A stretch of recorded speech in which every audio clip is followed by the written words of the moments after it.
Okay, looking at number 2, we're finding the difference quotient.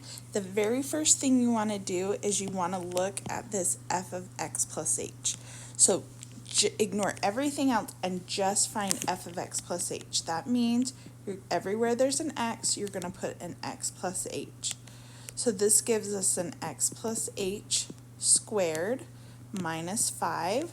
Now make sure you since it's squared, you're going to write it twice. X plus h times x plus h, and then we have minus 5 at the end. If we FOIL this out, we get x squared plus xh, and plus another xh is plus 2xh, and then plus h squared at the end. And then we're going to make sure we have our minus 5. For the second part, we're going to subtract off the f of x. This is the f of x. Since we're subtracting it, we're changing all the signs. If it's a positive, we're going to change it to a minus x squared. And since we have a minus 5, we're going to change it to a plus 5 because we're subtracting it. The third step is we're going to divide it all by h. Now, if you did it right, all of this should cancel with something from up here, and it does. The x squared and minus x squared cancel, the negative 5 and positive 5 cancel. We're left with 2xh plus h squared, all divided by h. The top factors, we're going to take out an h, and we'll have 2x plus h all over h. The h's cancel, and our answer is 2x plus h. For part B, we're going to do the same thing. Everywhere there's an x, we're going to substitute in an x plus h. 5 times x plus h squared minus 5 times x plus h plus 5. So this is f of x plus h. We're going to simplify it before we do anything else. So this is 5 times x plus h times x plus h. Now we just barely did that in our last example. It was x squared plus 2xh plus h squared, so I'm just going to write that, x squared plus 2xh plus h squared. That is all times by 5. We can take this negative 5 here and just distribute it in. That gives us a minus 5x minus 5h plus 5. The 5 distributes in here to each of the pieces. 5x squared plus 10xh plus 5h squared minus 5x minus 5h plus 5. Now that's the first step. That's the hardest step, finding f of x plus h. The second step is we're going to take and we're going to subtract off the f of x. So here's our f of x, but we're going to just change all of our signs. If it's a positive, it's going to become a negative 5x squared, and then this negative 5x becomes a positive 5x because we're subtracting it, and the plus 5 becomes a minus 5 because we're subtracting it. And then we're going to take our third step is to divide it all by h. And if we did it right, all of this subtracting of f of x should cancel out with something else. So the minus 5x squared cancels with the positive 5x squared. Plus 5x cancels with the minus 5x. The minus 5 cancels with the plus 5. This gives us 10xh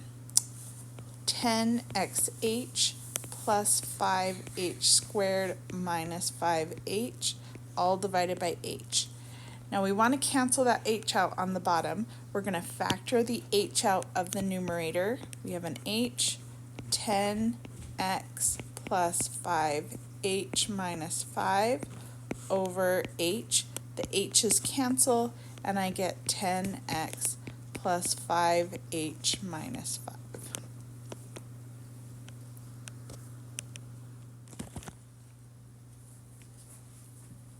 Okay, for number 7, I'm going to do the first half. We're going to take f plus g of 5. So this just means you're going to find f of 5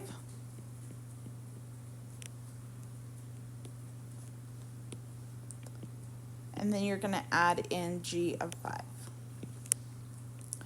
Okay, so this is going to be f of 5, means we're going to put 5 everywhere there's an x in the f function. So I have 5x plus 4. I'm going to have 5 times 5 plus 4. And that gives me 25 plus 4, which is 29.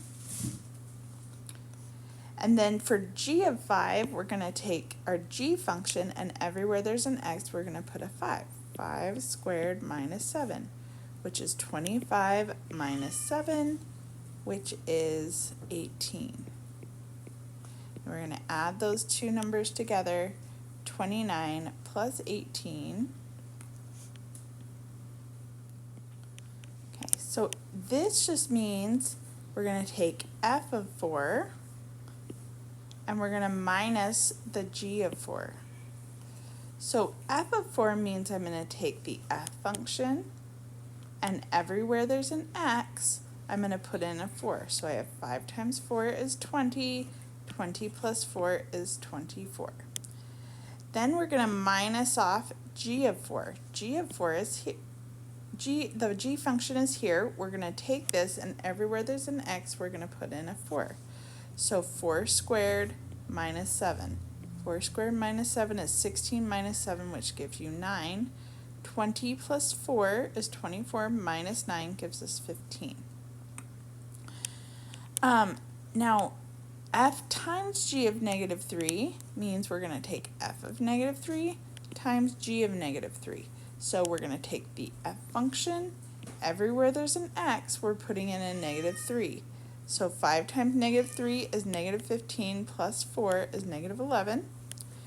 And then for the g function, we're taking a negative 3 and putting it in for the x. Negative 3 squared is 9. 9 minus 7 is 2.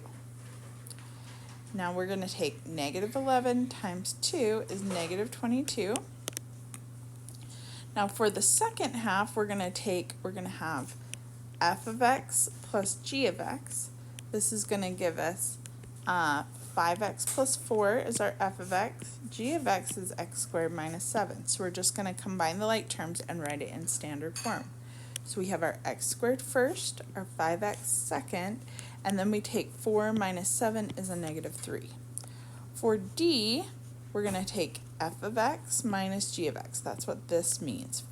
We're going to take our f function, which is 5x plus 4, and minus off our x squared function, or our g function, sorry, and then we're going to take that negative and distribute it, so we have negative x squared, a negative times a negative is a positive 7. Then we combine like terms and write it in standard form. So negative x squared is first, plus 5x is second, and 7 plus 4 is 11. If I do f times g of x, that just means f of x times g of x, which is our f function is 5x plus 4, and our g function is x squared minus 7. We're just going to multiply those together. 5x times x squared is 5x to the third.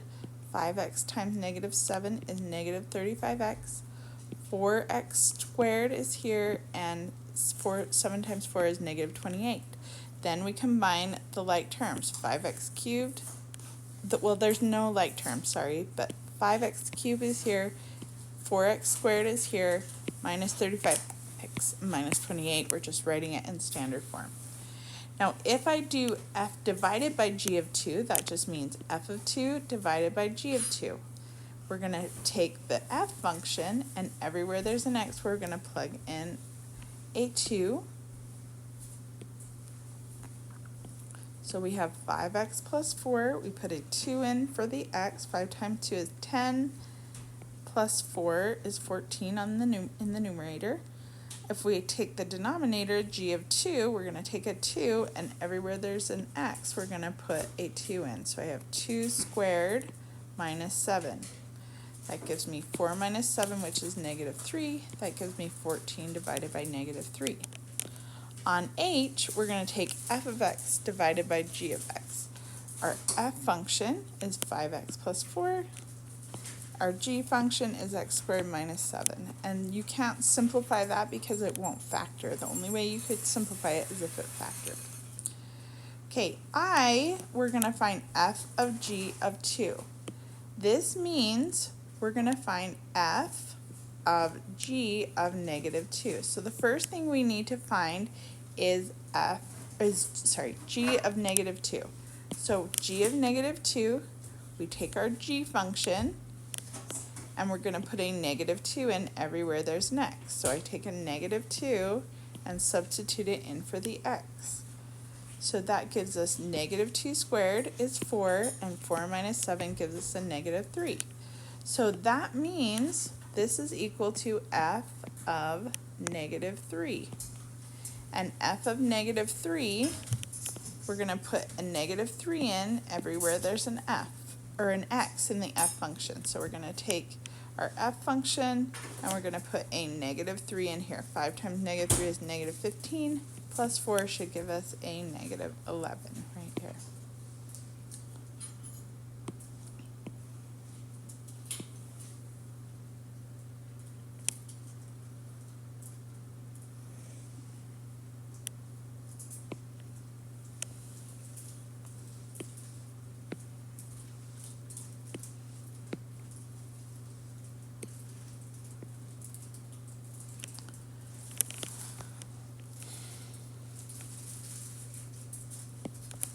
So on J, we're going to take the 3 and plug it in for f.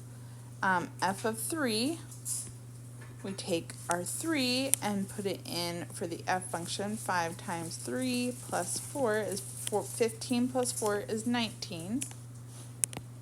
And then we take our 19 and plug it in for the g function.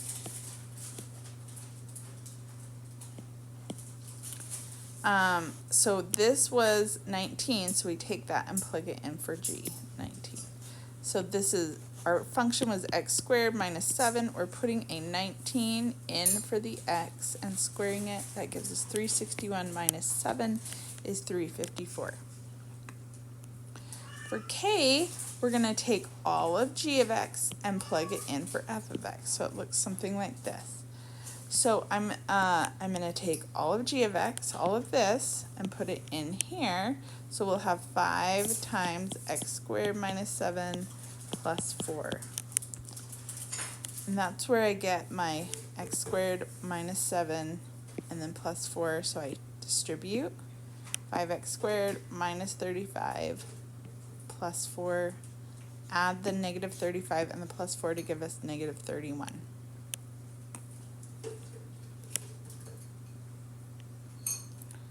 For the last one, we're going to find g of f of x. We're going to take all of f of x and substitute it in for the g function. F of x is here. We're substituting it in here. So we're going to have 5x plus 4, and then we're going to square it, and then minus 7. Now we've got to remember that 5x minus 4 just means 5x plus 4. 5x plus 4, and we square it means 5x plus 4 times 5x plus 4. So 5x times 5x is 25x squared. 5x times 4 is 20x. Another 4 times 5x, another 20x. Add those together and you get 40x. 4 times 4 is 16, and then minus 7. We have 25x squared plus 40x. 16 minus 7 is 9. Now on number 8, we have our even, odd, and neither functions. You know it's an even function if it reflects over the line x equals 0. And this one does, because it's the exact same on both sides of the equal sign, or of this line. Now looking at D, it would reflect over this line, but it doesn't reflect over the y-axis. So this one is not either one. To be an odd function, it needs to be exactly the same right side up as upside down. So if I had something like this and these points were the same, it would be odd. But B is not quite, because if I flip this one upside down, this point should be up here, but it's like over here. So this one is not either one. I will go over this before we go to get to the test, and make this a little more clear, okay, for even, odd, and neither. But mainly make sure you know that it will reflect over this line if it's even. And odd, if you flip it upside down, it should be exactly the same right side up as upside down. Okay, so to find the inverse functions, we just swap our x and our y. So this is our y, so this becomes y, and the x and the y are just going to switch. So we're going to have x equals 1/4 y plus 2. Okay, so we want to get y alone. So first we minus 2 from both sides. And then right here, 1/4 y, what we're going to do is we're going to multiply both sides by a 4. And 4 times 1/4 will cancel each other out. And so this 4 will distribute in. And so I'll have 4x minus 8 equals just a y. Now, so this is the inverse. The inverse equals 4x minus 8. For b, we're going to swap our x and our y. So this should be an x, and this becomes a y. And this is found in pink. X equals 5 over y minus 3. We don't want any denominators here because we don't want fractions in there. So we're going to multiply both sides by y minus 3. We have xy minus 3x is here. And then these y minus 3's cancel, and I just have a 5. Okay, then I want to get the y alone. There's only one y here, so I want to add this 3x to both sides so that this cancels out. And so then I'll have xy equals 5 plus 3x. To get y alone, I need to get rid of this x, so I divide both sides by x. And then I'll get y equals 5 plus 3x divided by x. But I want to write it as an inverse, so I put f negative 1 of x.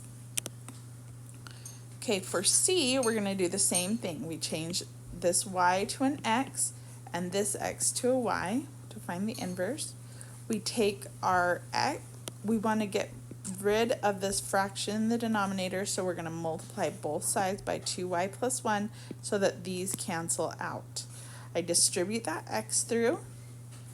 2yx plus x equals 3. And then I want to get the y alone, so I'm going to minus x from both sides. I get 2yx equals 3 minus x. I want y alone, so this has a 2 and an x, so I'm going to divide both sides by that 2x. So that this 2 and this x cancels, so I just have the y alone. So then we write it as an inverse. The inverse of x equals 3 minus x divided by 2x.